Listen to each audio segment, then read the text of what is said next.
Hey everyone, it's me, John, here with another episode of Itchy Mysteries. Thank you so much for joining me here today.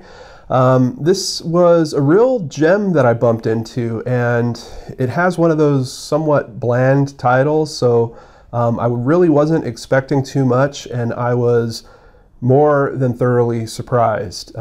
This is an excellent series. It was done by the BBC in 2016, and it is called The Murder Detectives.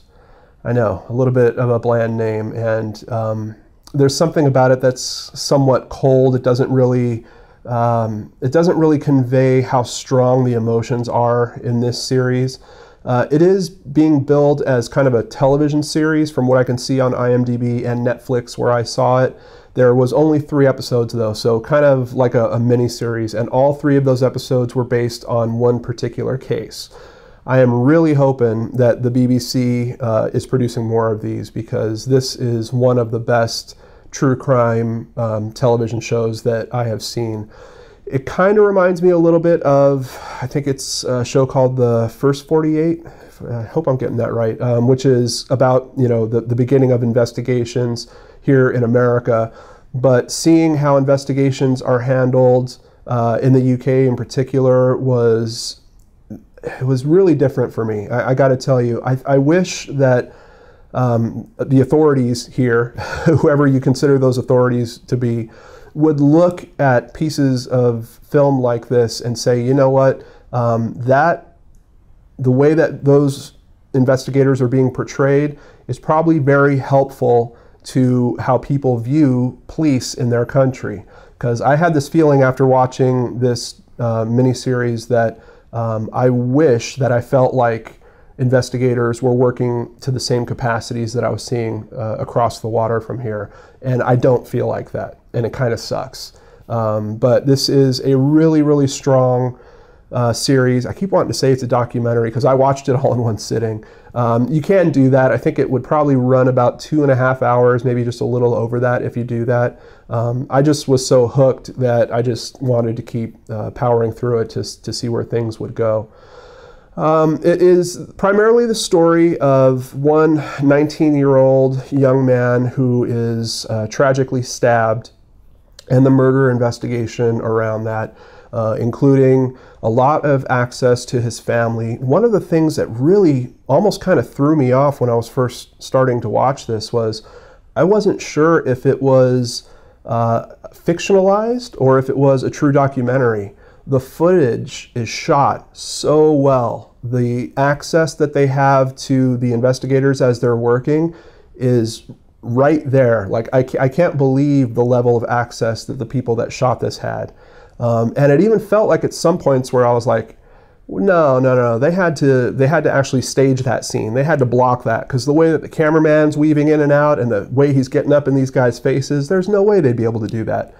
Well, after watching the first episode, I'm pretty sure that's exactly what they did. They must have had some incredible agreement with the police force that they were working with, and some very good cooperation with them. On top of that, all of the people that are, you know, the public and the citizens that are kind of around the story and in the background, there's not a whole lot of blurry faces or anything like that. It looks like everyone really gave approval to be part of this, or I don't know if the laws are a little bit different when it comes to production out there about something like this, where they didn't have to get approvals from everyone.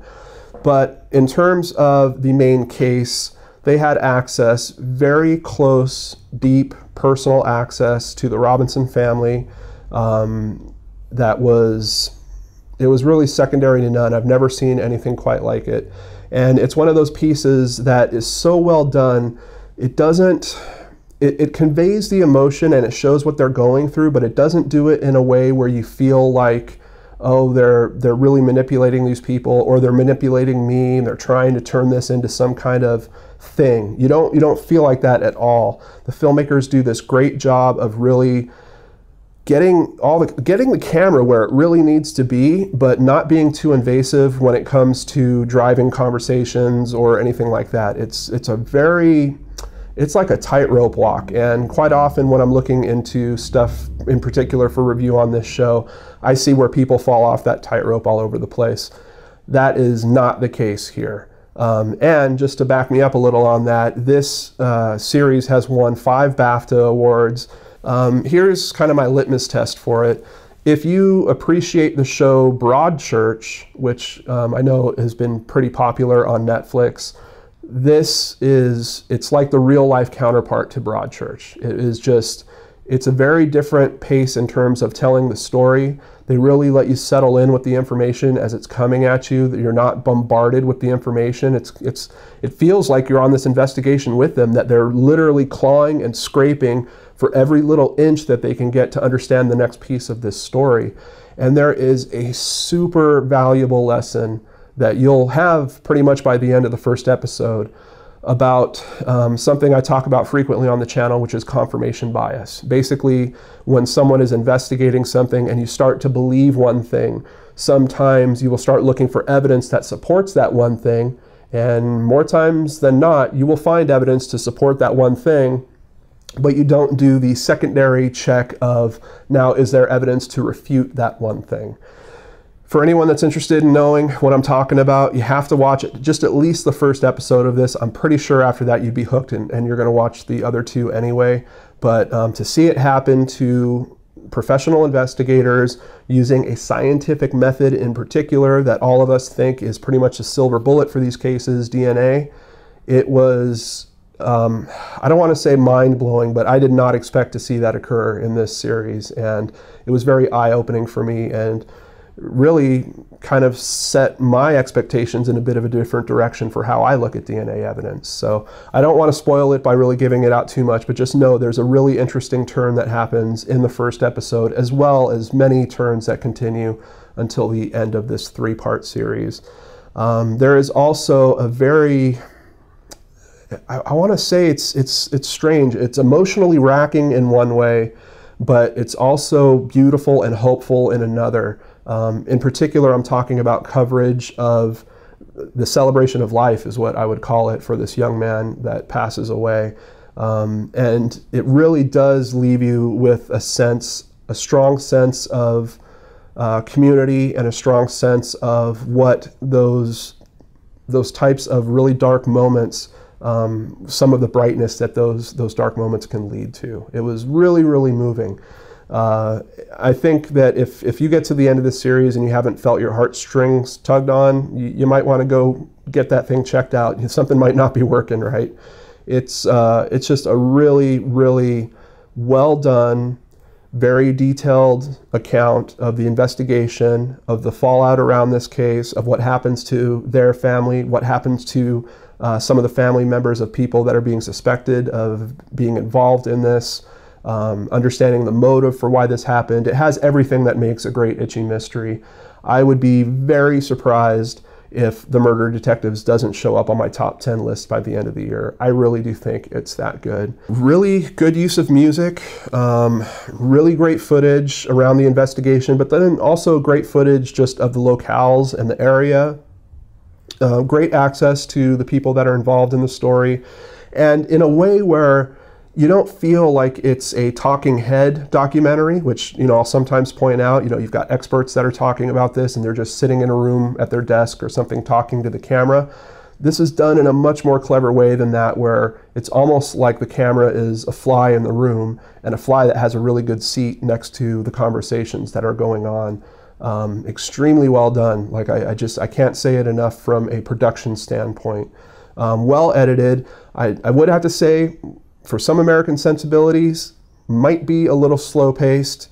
Some of us out here like our information to come rapid fire and all that kind of stuff. Not that kind of thing. It feels more like a book that you want to sit down and settle in with.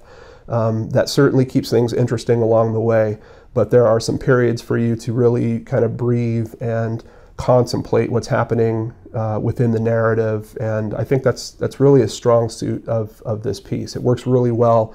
That's why I kind of think of it as Broadchurch. There's just some really reflective, deep, quiet moments that will pop up while you're watching this series.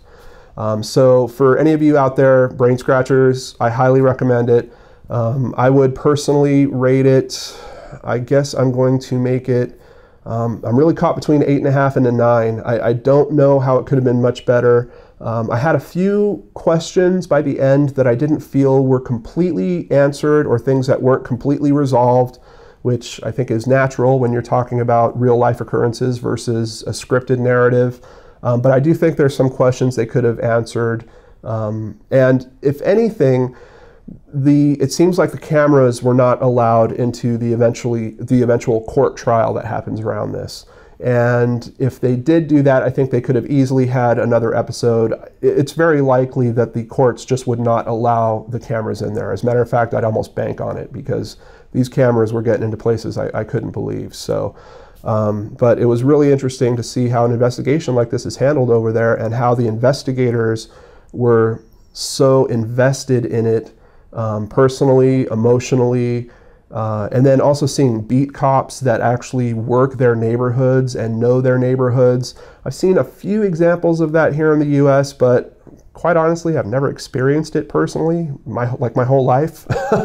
So it's something I will occasionally see on some of these documentaries, and I'll go, wow, wouldn't that be nice if cops were actually a bit more approachable? I think one time when I was just visiting New York, I got a little sense of that, because you really felt like you could have a conversation with a beat cop that was just walking down the street, and he wouldn't try to shrug you off or intimidate you in some way.